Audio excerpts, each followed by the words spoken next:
ito, napaka-importante sa akin ngayon. Seafarers na missing. Anong pinaka-update po doon? Yung Secretary Kakdak. Ilan ba yung seafarers na missing? Sa ngayon po, meron tayong yung case ni Seafarer Bobiles. Ah, ang update po dito ay tayo hanggang ngayon ay nag-aantabay pa rin ng ulat ng Flag State Authority, in this case which is Panama. Hindi pa rin tayo kontento sa mga sagot na katulad ng siya'y nawala na lamang at wala nang iba pang kwento kundi basta nawala lang siya. At we do not accept that, of course, and we join the family and commiserate with the family sa katayuan nila ngayon. In the meantime, Mr. Chair, we have received 11 of the seafarers who have come home at pina-appear na ho natin sa sa DMW para makausap natin sila, malaman kung ano ang version nila ng mga pangyayari, and right now we are processing yung kanilang mga statements. 21 sila o 20 no, kasi yung isa hindi Pinoy, di ba? 20. So inaantabayanan pa natin yung siyam na makauwi. Ito po, Tama na, sir. So, 20 sila na declared missing and then all of a sudden, biglang lumutang. hindi po. 20 po yung 21 yung crew, Filipino captain with one Korean national, but 20 Filipino crew. Yung 11 po ay nakarating na at nakausap na po natin sa DMW para kunin ang statements nila. Iniintay na lang yung Statement remaining na for about what? tungkol po sa pangyayari. So nawawalang Doon po sa seafarer. pagkawala ni Seafarer Bobiles. Okay. Si Bobiles lang po ang nawala, Mr. Okay, Chair. so right Opo. now I have the list of seafarers na nawawala. Ralph Anthony Bobiles, Vessel MB Prestige, Agency Parola Mining, Maritime Agency Corporation, date missing December 5. Okay. Next is Jimbo Kadungog, Vessel MB Danae, missing August 30, 2024. The ship flagged the incident with Uruguay Navy. Then number 3, name Vincent Santiago, Agency Crystal Shipping Incorporated, date missing June 16, 2023. Last location Norway. And the last is Jeric Buela Bueno, vessel MSC Cruise, date missing January 22, 2025. Location Brazil. What happened to these? Anong status na po dito sa apat? Mr. Chair, si Seafarer Bueno po ay nawala noong February 22. January, February. Jeric Bueno. Jeric Bueno. February. February po sa aming report. February 22. At ongoing po ang aming pakikipag-investigasyon at our level in terms of engaging the manning agency and the ship owner. We are in touch with the family. At again, similar to the Bobiles case, we wish to get to the bottom of this. Mr. Chair, ang latest sa Bueno case ay nahanap po yung labi ni Seafarer Bueno. Okay. And right now we are demanding an autopsy of the remains. So Nahanap po siya afloat. So when was the body recovered? So, After 5 days, when was this? February 27, 2025. February 27. Okay. Opo. Ano pong result ng autopsy? Wala pa, Mr. Chair. So this is still under going Okay. po. Okay. But we are in touch with the ship owner, the seafarers, and the authorities on the ground. Si Seafarer Kadungog po is a case ng reported missing on August 31st, 2024. August 30 or August 31st? 31st po, Mr. Chair, sa aking ulat. Sa ulat na natanggap ko. And then we are engaged with the family as well and with the LMA, with the licensed manning agency. And that we are also engaged in terms of demanding a report from the flag state and from the ship owner in this regard. At we are also in touch with the family and have provided assistance to the family, Mr. Chair. Okay, how about the other one? Yung case po ni Mr. San Diego, um, si Mr. San Diego naman po June 2023 and was reported missing. At ito naman po, same, similar to the Kadungog case, we are also engaged with the License Manning Agency and the Seafarer. Yun pong wala pa rin hong adequate sagot from the Norwegian authorities as to the investigation of San Diego's disappearance, and we will still continue to demand in partnership with our embassy in Oslo yung investigatory report from the Norwegian authorities. O yung kay Jimbo Katungog. San Diego po, Mr. Okay. Chair. Sa Jimbo, Kadungog po yung kanina. okay, tapos na. So, under investigation pa rin yan. Opo. Ito kay San Diego, under investigation din. Opo. Okay. How about Bubiles? Bobiles, yun po yung una, Mr. Chair. At again, we are still waiting for the investigation results of the Panamanian authorities. We already have the captain's report, which was belatedly submitted to Ano us. po sabi ng Captain Sir? Yun po, same story, Mr. Chair, that he just disappeared with no indication of foul play, with no adequate explanation kung anong nangyari. Basta't nawala na lang siya with a suggestion na upon his own doing yung kanyang pagkawala, but we are not accepting this at this stage, Mr. Chair. And as I mentioned, may 11 na pong nakauwi siyang mga kasama na kinuha na natin ng testimonya. Mr. Chair, I might care to add na itong prosesong ginawa natin na hiningi natin yung testimonya ng mga kasama is in line with the amendment, in line with the Magna Carta, kung saan isinama niyo po yung detalye na kapag may missing seafarer, the family has the right to know and the DMW the right to investigate. So yan po ang sinasagawa natin ngayon. I'll tell you what, sir. And I would like to attend this kung kailan yung susunod na SOLAS, International Convention on the Safety of Life at Sea. Bakit natin hindi i-request dapat yung mga barko ay ma-require na magkaroon ng CCTV? Yes. Mr. Chair, we are braced to issue an elaborate set of rules. Dahil nga po tayo sa Magna Carta at may IRR, and from the IRR, the DMW will issue a more focused set of rules, particularly on Section 10 ng Magna Carta on disappearance of seafarers. So, isasama natin yung requirement na yun, Mr. Chair. Yes, pero ang gusto ko, through the SOLAS Convention, i-require lahat ng barko sa buong mundo na may mga seafarers. Lagyan natin ng CCTV. Kasi kung meron, di at least itong 3 insidente nga, no, 4, malalaman natin kung may nagtulak ba o lumundag ng sarili lang. Diba? Yes, kaisa po. Napaiksi yung proseso. Yes, kaisa po namin kayo doon, Mr. Chair. Lalo na dito halimbawa sa sitwasyon ni Seafarer Bubiles kung saan ang kwento ay lumabas daw siya sa kanyang portal doon sa kanyang silid. Pero nagtataka kami kung ganon, bakit they needed to tear down the door. Kasi bukas nga daw yung bintana. But yes, simple CCTV doon nakatutok doon sa bintana would have resolved the matter, Mr. Chair. So we are one with you in kung lang sa bintana doon sa mga parte na pwedeng lundagan. Diba? Yung dadaanan ng mga tao, 2, 3 CCTV sa bawat mga lugar na pwedeng talunan o pwedeng ikahulog ng sino man. Tama po kayo, Mr. Chair, sa mga railings, and then of course yun nga ho, sa mga portals out of the cabins. Kasi kung allegation that they took their own lives, etc., at nag-lock ng kabina, yun ang pwedeng exit point. So dapat meron din nakatutok doon na CCTV. So yes, Sa mga railings, yes. yes, Pwede Mr. lumabas Chair, doon. we are one with you.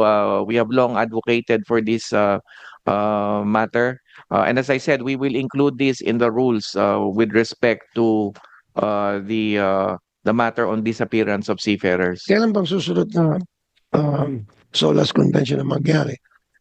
Maybe we can attend. I will attend and then i-request natin na lahat ng barko i-require na magkaroon ng CCTV. Sa ngayon kasi hindi required eh.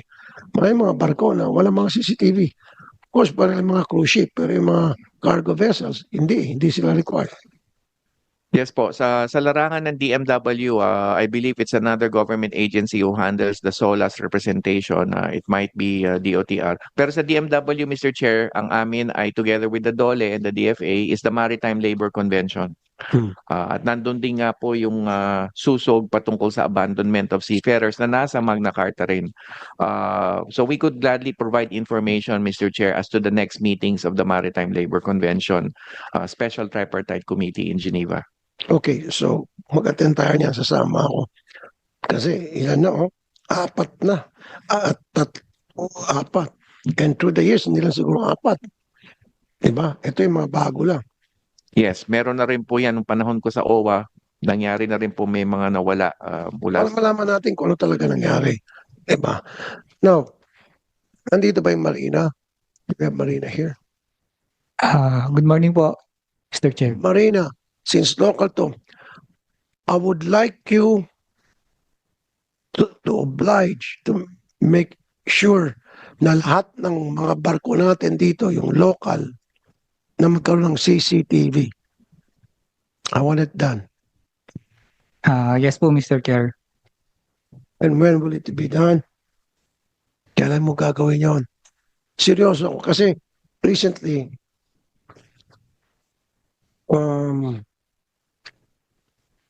ito na ba yun? Sinabi ba?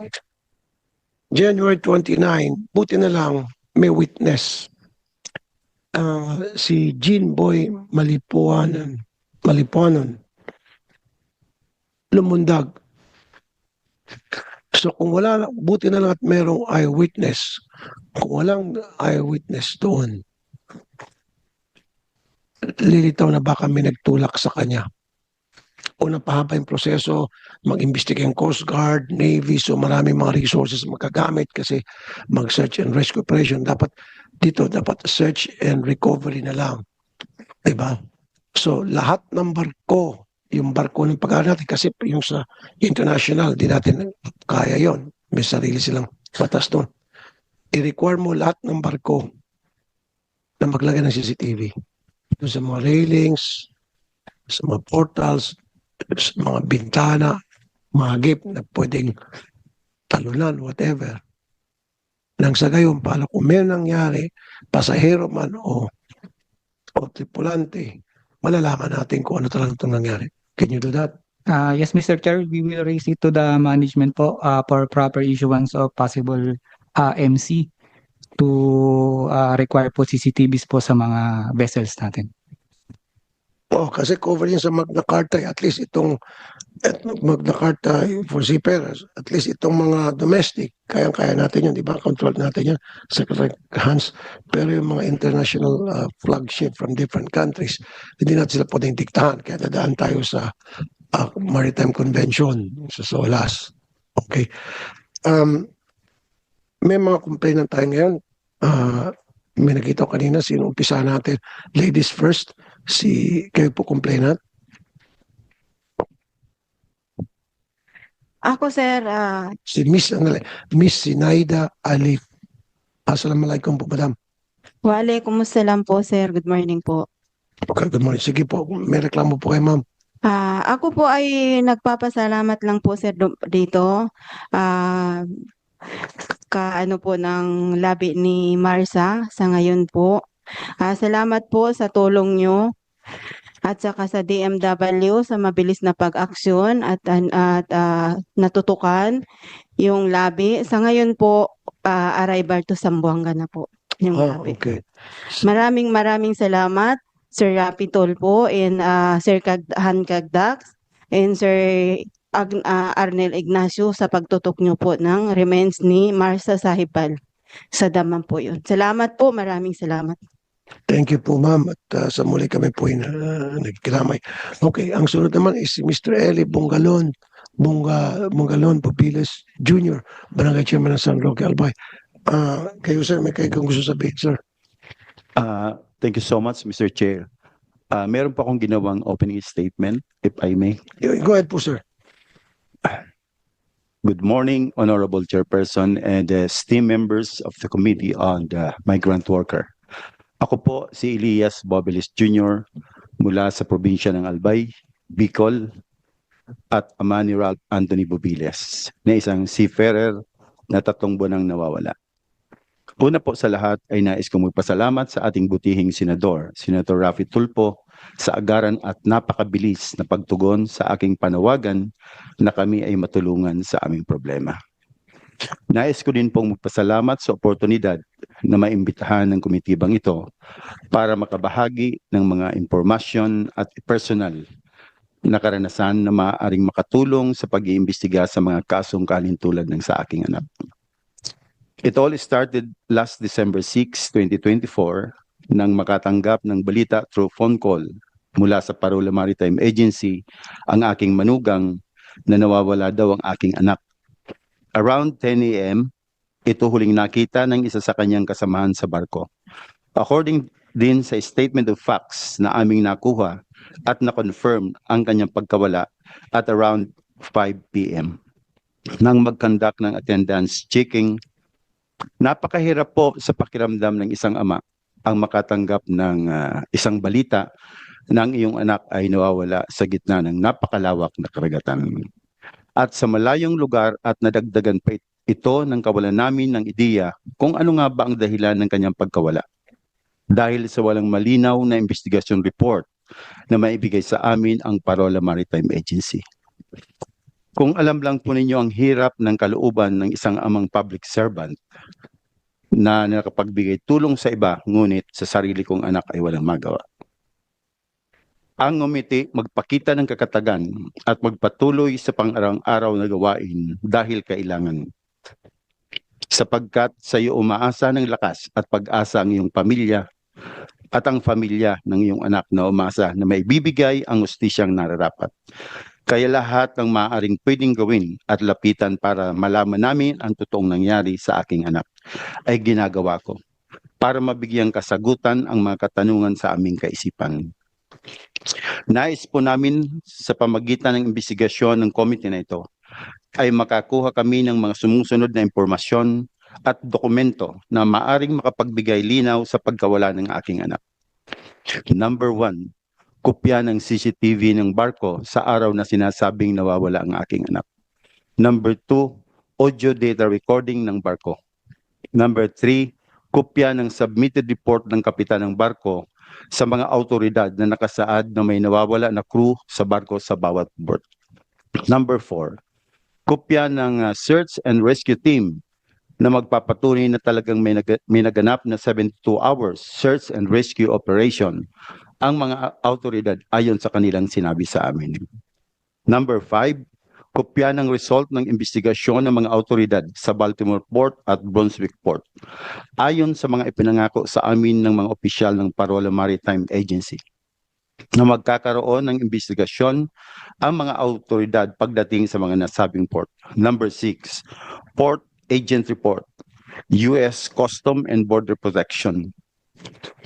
Nais din namin sa mamagitan ng paglalahad namin na ito ay mabigyang atensyon ng mga kinaukulan ang pagdaragdag ng mga safety measures na kailangan ipatupad ng mga may-ari ng barko at maging batayan din ng mga manning agency bago magpadala ng ating mga seafarers para masiguro ang safety ng ating mga seafarer habang nagtatrabaho sa barko.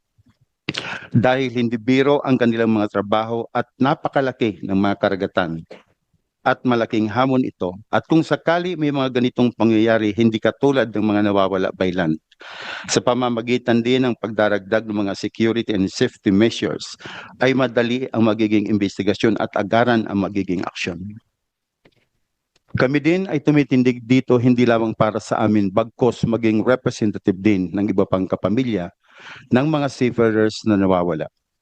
Pero walang malinaw na investigation report na inibigay ang manning agency na kahit papaano ay makakabawas ng aming mga nararamdaman na dalamhati at anxiety. Kung ano nga ba ang nangyari sa aming mga kapamilya. Kung sana ay mayroon nakapalibot na CCTV ang mga barko, ay madaling matukoy agad kung may mga ganitong pangyayari at kung may mga tracking device sana na nakakabit sa mga crew ng barko. Habang sila ay nakasampa sa barko ay isang malaking tulong sana para madali ang paghanap sa kanila. Magsilbing aral din sana itong pangyayaring ito sa mga kinaukulan na mas paigtingin at palawakin pa ang pag-implement ng mga policies and guidelines para masiguro ang kapakanan at seguridad ng ating mga seafarer. Dahil above all else, ang buhay po ng tao ang dapat prioridad ng may-ari ng barko at manning agency. Because without brave seafarers, hindi magiging matagumpay ang inyong mga negosyo, kaya marapat lamang na maibigay ang kinakailangang protection para sa kanila. Sa muli po, maraming salamat sa pribilehiyong ito na mapakinggan at makapagbigay ng impormasyon sa committee ito. At nais ko din pong gamitin ang pagkakataon na ito magpasalamat sa mga tao at ahensya ng gobyerno na tumutulong para mapabilis ang paglutas ng kaso sa pagkawala ng aking anak. Our very energetic DMW Secretary Hans Kakdak, DMW Regional Director Attorney Jenny Lasina and Anton Francis Bagay, OWA Administrator Sir Arnel Ignacio, at sa lahat ng staff ng ARTIA, lalong-lalo na sa at higit sa lahat kay Senator Raffy Tulfo. Naway po huwag kayong magsasawa sa investigasyon na ito, na kami ay inyong matulungan para sa agarang ikalulutas ni Ralph. Dahil ang mabigyan kami ng tama, malinaw at makatotohanang resulta ng investigasyon ang magiging daan para unti-unti naming matanggap kung ano man ang sinapit ng aking anak. Subalit patuloy pa din kaming umaasa na makabalik pa sa amin ang aking anak ng buhay. Diyos mabalos, magandang araw po sa lahat. Thank you, Barangay Chairman San Roque Albay. Eli Bongalon Bobiles Jr., sir. Paulit-ulit na banggit nga ni Chairman Bobiles yung CCTV. Yan, kung meron sana CCTV, malalaman natin kung ano talagang totoo nangyari. Napublish yung proseso. So, marami po siyang kahilingan, Secretary Kakdak. Ang pagkalista ko 5, pero baka meron pa akong na-skip doon. Naibigay ba natin sa kanila lahat ng information na they're requesting, because doon sa Magna Carta for Seafarer, meron tayo doon yung right to information for all the families of the seafarers. Secretary Kakba. Sa pagkakaalam ko, nabigay naman po, except ang hindi ko lang alam kung ganap yung sa aspeto ng CCTV. Alam ko may mga litrato o at some an audio recording given to the family. Ang tanong na lang po siguro kung sapat ito o ganap ito ang binigay na materials kay Chairman Eli. Pero meron po nabigay pati yung report nung kapitan. I hope you have received, as far as I know, you had received the captain's report, although sabi ko nga kanina, Chair, medyo we received it belatedly. But yes, we have furnished the requirements. It's just a question of whether sapat ba ho yun sa pananaw ng ating barangay chair, Mr. Chair. Rising mental disorder cases among Filipino seafarers between 2018 and 2022. 189 Filipino seafarers were diagnosed with mental disorders. The number of cases increased each year. So, sa mga barko ba, meron tayong mga clinic doon, may mga psychologists, psychiatrists na pwedeng lapitan ng mga seafarer, na pwede silang magtumulong doon habang sila nasa laot. Pwede bang makikita yung mga sign nila on a regular basis? Dapat kinakausap sila. Ginagawa po ba yan? In terms of yung sa on-board po, hindi ko po alam kung may nakatalagang psychologist doon on board kasi merong mga manning levels yan under international standards. Pero sa gana ng OWA, halimbawa, at ang Department of Migrant Workers, meron tayong mental health helplines. Siguro it's just a matter of disseminating the information kung paano mapaabot yung DMW and OWA mental health helplines po. So meron po tayong mental health helplines sa Mr. Chair na pwedeng tawagan o sulatan. Pero doon po sa onboard, sa pagkakaalam ko po, walang required psychologist on board sa mga Pero, barko, Mr. pero Chair. doon sa Magna Carta for seafarer, meron yung access to mental services. So it's just a matter of maybe do we have to go to SOLAS again, Maritime Convention, para obligan itong mga may-ari ng barko na foreign vessels na maglagay ng psychologist o psychiatrist o kung tawagin shrink na para mag-intervene. Kasi I'll tell you, matagal sila sa barko, months ang pinag-usapan natin. And then bibira sila makatawag sa kanilang pamilya sa Pilipinas. Kung makatawag mo sila, and then all of a sudden makarinig sila masamang balita, yung anak nila naging parawala na, o yung kanilang misis, o yung kanilang mahal sa buhay, may mga magagandang pangyari, and then plus yung weather condition, pag sama-samahin mo yan, nagkakaroon na ng problema sa mental Yes, situation niya. So dapat i-require natin na sa lahat ng barko, meron mga psychologist, psychiatrist na pwede ng takbuhan para magbigay sa kanilang konting guidance. Mr. Chair, sa pagkakaalam ko po, yung manning levels is based on an international shipping standard, seafaring standard. So halimbawa po, sa deck and engine na bahagi ng isang barko, may required bilang number of people sa deck and engine section. Required po yan, yung tinatawag na manning levels. It's also in the convention. At yan po ang ini-inspect ng mga port state inspectors all around the world. Whether kompleto yung manning levels as listed in the complement ng isang Ano yung morning levels na sinasabi niyo po? yung bilang po ng tao. Manning meaning yung kung ilang tao po. No, what number I of men meant- in on board.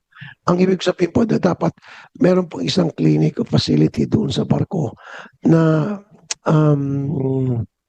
merong psychologist o psychiatrist.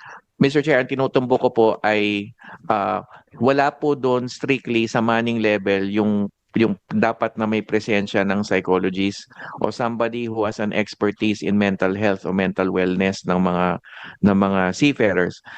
So pwede po natin naman isangguni ito, although may provisions on occupational safety and health ang Maritime Labor Convention, pwede naman po tayong magmungkahi ng detalye na dapat merong mental health or mental wellness expert on board Yes. who can help or an advisor, a mental health advisor or an expert. Kumbaga kung may safety expert, meron ding mental health expert na may kasanayan. Parang shrink nga po on board na kung pa may problema, siya ang parang lalapitan Yes. ng mga tao. Or madidetect agad na Yes okay, po. itong isang seafarer medyo nagkakaproblema nito.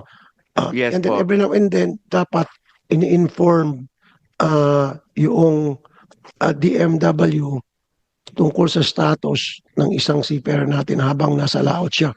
Especially pag nalaman natin na may problema na pala siyang dinadaing, may problema sa kanyang pamilya di sa Pilipinas, agad-agad tatawagan natin yung Yes. yung facility, Yes, health Mr. facility doon at sabihin natin pwede ba pakabantay-bantayan yung seafarer namin yan, Yes. nagkakaproblema na. Yes, Mr. Chair. We could very well recommend that, Mr. Chair. Kasi sa ngayon po, external. So halimbawa nga po, the DMW and OWA mental health helplines are available. Meron ding NGO na tinatawag na Stella Maris. May sarili rin silang mental health helpline. So external. Pero tama po kayo, meron isa din na kumbaga parang eksperto doon, isang tao na malalapitan kapag merong mental health advice na kailangan yung hindi kailangan siya psychologist pero meron siyang training na pwedeng i-facilitate kung may problema at i-refer sa ibang helpline o sa labas ng barko, tawagan o video call o ano paman kung anong kakailangan. So we fully agree with you, Mr. Chair, and we could very well recommend this as well at the international level. But as it is, just to assure the committee, your office, Mr. Chair, na already at DMW at OWA, meron kaming mental health helplines na pwedeng further promote at malaman ng mga seafarers na kung saan pwede silang tumakbo at sumangguni, tumawag at mag-email para i-express yung ano man ang gusto nilang Yes, sabihin. 24/7. At dapat yung mga barkong yon, meron silang mga maski na hindi reseta, in fact, meron yung over-the-counter na mga mabibili na para pang-clear lang ang tanggal yung anxiety, pampakalma, di ba? Yung mga taong ito, mga herbal nga lang, nakakatulong ngayon. So, do we have that? Mr. Chair, Supplement, kung tawagin. May mga food supplements na nakakatanggal ng meron anxiety. naman pong medical facilities on board that is also a requirement under the convention. Ang hindi ko lang po sigurado if it goes so far as to have these particular types of medicines on mental Dapat wellness. maglagay kayo. In fact, ang recommend baka sabihin, nagbibenta na ako rito ng mga food supplements. May mga food supplements na effective naman. May nakakausap ako mga tao na FDA approved. Pag ininom mo, kakalma ka, mababawasan yung anxiety mo. Dapat, pwede ipabaon yun sa mga spares natin. Kung halimbawa, wala sa mga clinic, ng mga barko ngayon, na international. So, ipabaon siguro sa mga seafarers. Ay, kung in that context po, Mr. Chair, pwede na at our Mga level. vitamins para i-require sa kanila. O, Pwede- pwede umakyat. Ito ha, magbaon ka muna itong Opo. food supplement. Para, wag kayo tumatawag kay Miss- ma'am. Am I funny? Mr. Chair, in that context, we can very well do that. DMW unilaterally can already dialogue with the licensed mining agencies and seek or require some form of medication na pwedeng ipabaon sa mga seafarers nila or group of seafarers bago pa man umalis. So we can do that Yung mga ourselves. antidepressant na over-the-counter Yeah. meron eh. Yes po. We can already do that on our own, Mr. Chair. Hindi kailangan ng international convention po doon. Kausapin ho namin yung Licensed Mining Agency Associations sa Maritime Industry Tripartite Council kung saan pwede po namin i-prescribe ito na make sure na may baong hindi lamang yung pang mental health but all other types of basic medicines, Basic lang. Mr. Chair. Opo. Yeah. Paracetamol and all other types of basic Meron kasi mga gamot na antidepressant pero off the counter na pamparelax o pagpagod ka, inumin mo para makatulog ka. Pwede yun na FDA. Yes, Mr. Chair. And of course, isa pa naisip ko, we could very well seek the advice of the DOH in a SecEd kung ano yung nararapat kasi some of them might be prescription-based. Pero kung hindi prescription-based, we can very well require that sa mga licensed mining agencies.